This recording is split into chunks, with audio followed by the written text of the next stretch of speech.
Bien, seguimos en Decisión Buenos Aires, lo adelantamos al principio del programa. Estamos con Héctor Porino, representante legal de Consumidores Libres. ¿Cómo estás, Héctor? Muy bien, gracias. ¿Cómo están ustedes? Bien, y gracias por venir. Y bueno, quería empezar preguntándote, ¿no? Estuviste hablando esta semana sobre el aumento de los medicamentos. Leí por ahí que el más caro aumentó hasta un 236% desde octubre de 2015 hasta esta parte. ¿Es así esto? ¿Este dato es correcto? Sí, efectivamente. Consumidores Libres, desde hace ya 22 años, viene haciendo relevamientos de precios de la canasta básica de alimentos, de la canasta escolar, de la canasta de Navidad, de distintas canastas, y también de las canastas de medicamentos. Tomamos como base 42 medicamentos, que son los productos de mayor impacto, de consumo masivo, los que más se venden en la seguridad social, el PAMI y demás obras sociales. Y comprobamos que desde desde el 31 de octubre del año 2015 hasta el 30 de junio de este año, el aumento promedio fue del 130%. Y el producto que más aumentó, como vos muy bien lo dijiste, fue 236%. ¿Por qué elegimos 31 de octubre del año 2015? Porque estaba el gobierno anterior. Claro. El 10 de diciembre del 2015 asume el nuevo gobierno, a los pocos días se produce una fuerte devaluación del peso, eso impacta mucho sobre los alimentos, sobre los medicamentos, etc.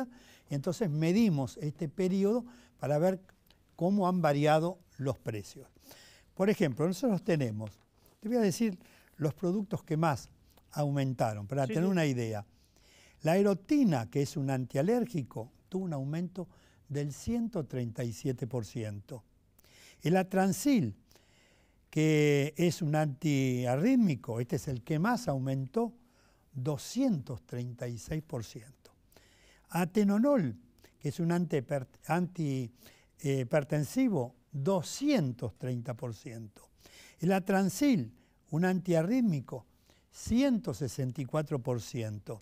El Lasix, que es un diurético, 139%. Macril, un antibiótico, 120%. El Sertal, que es un analgésico y un antiespasmódico, 103%. El Citrón, anticoagulante, 182%. Si nosotros queremos comparar estos aumentos con la inflación, bueno, hemos tomado como base la inflación en ese periodo, octubre 2015, 30 de junio de este año. ¿El dato de dónde lo sacamos?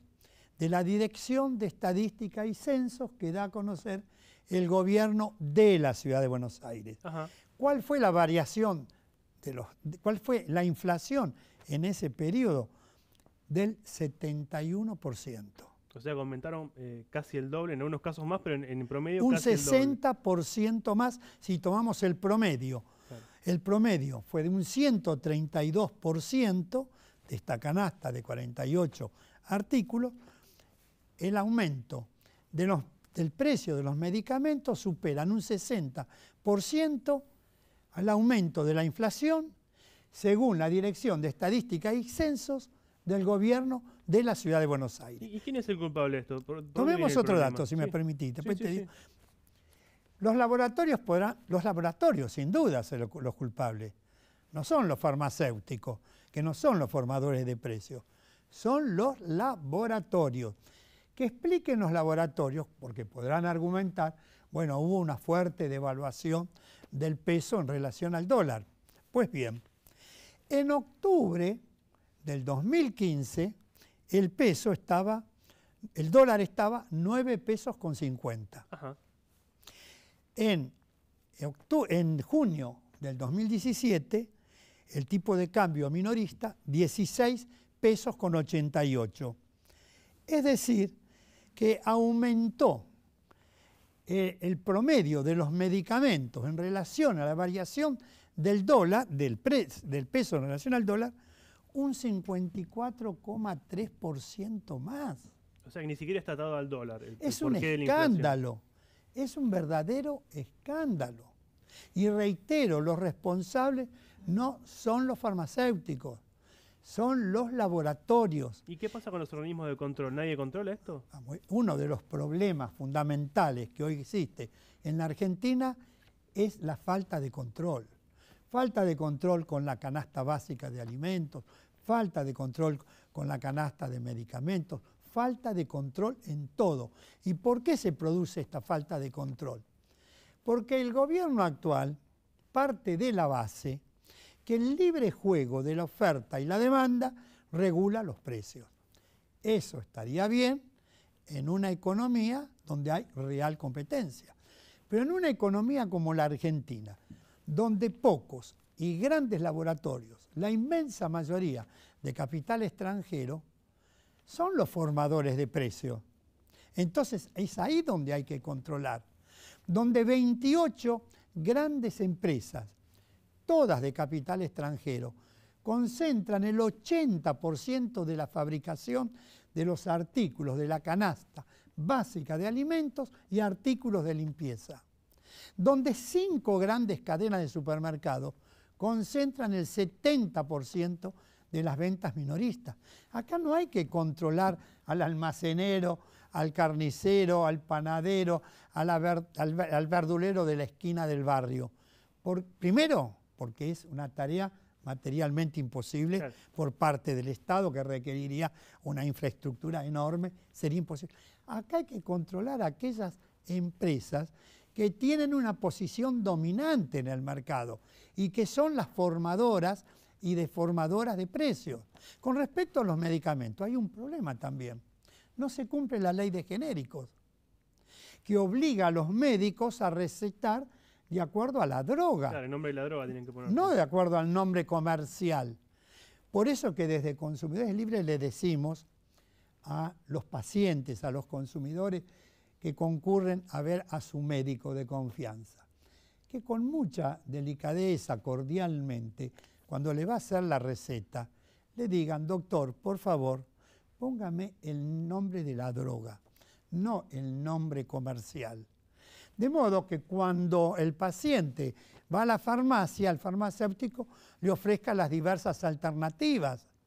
Y entonces el consumidor elige de acuerdo a su capacidad de pago y no de acuerdo a lo que el visitador médico influyó sobre el médico y el médico después la receta de acuerdo al nombre comercial. Ahora, el gobierno dice que en estos meses últimos la inflación empieza a bajar. ¿Ustedes de Consumidores Libres no ven ese escenario, no ven que los indicadores empiecen a mejorar un poco?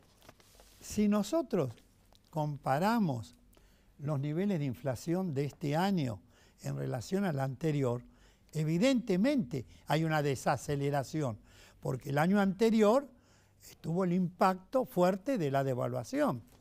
Pero lo mismo, la inflación sigue siendo alta. Por ejemplo, los relevamientos de precios que hace Consumidores Libres cada 15 días sobre 38 artículos de la canasta básica de alimentos. En el mes de junio de este año, 24 subieron de precios, 8 bajaron y 6 se mantuvieron sin variación. Pero el promedio nos dio un aumento del 1,16% en 30 días. También si lo comparamos con el mes de junio del año anterior, por supuesto, tenemos una disminución en la inflación, pero el 1,16 sigue siendo altísimo. La inmensa mayoría de los países europeos y los países del mundo, salvo 4, en el año tienen una inflación de lo que nosotros nos da en 30 días. Héctor, la última. Y te quiero sacar un poco de este tema y hablar de política. Sé que sos candidato a legislador porteño por convocatoria amplia por Buenos Aires, encabezás la lista ahí, y preguntarte si desde la legislatura tu idea es un poco defender estos temas, ¿no? De los consumidores, del aumento de precios, tratar de dar una respuesta cuando los organismos de control fallen. Sí, por supuesto. Este espacio político que componemos socialistas y gente que encabeza Claudio Lozano, la candidatura a diputado nacional, por supuesto que voy a realizar desde la función pública, como lo hice siempre. Yo me inicié en la actividad política siendo muy joven en el Consejo Deliberante de la Ciudad de Buenos Aires.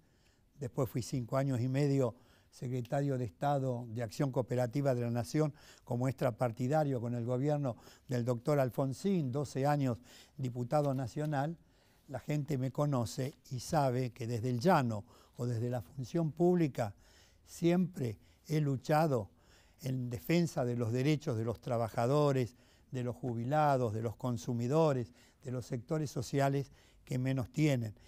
Y voy a tratar desde la legislatura que el gobierno de la Ciudad de Buenos Aires se ponga las pilas con los organismos de control que existen en el ámbito de la Ciudad de Buenos Aires para controlar a los formadores y deformadores de precios que son las grandes empresas. Héctor, muchas gracias. No, gracias a vos. Bien, si les parece, vamos a una publicidad. Ya venimos con el último bloque de Decisión Buenos Aires.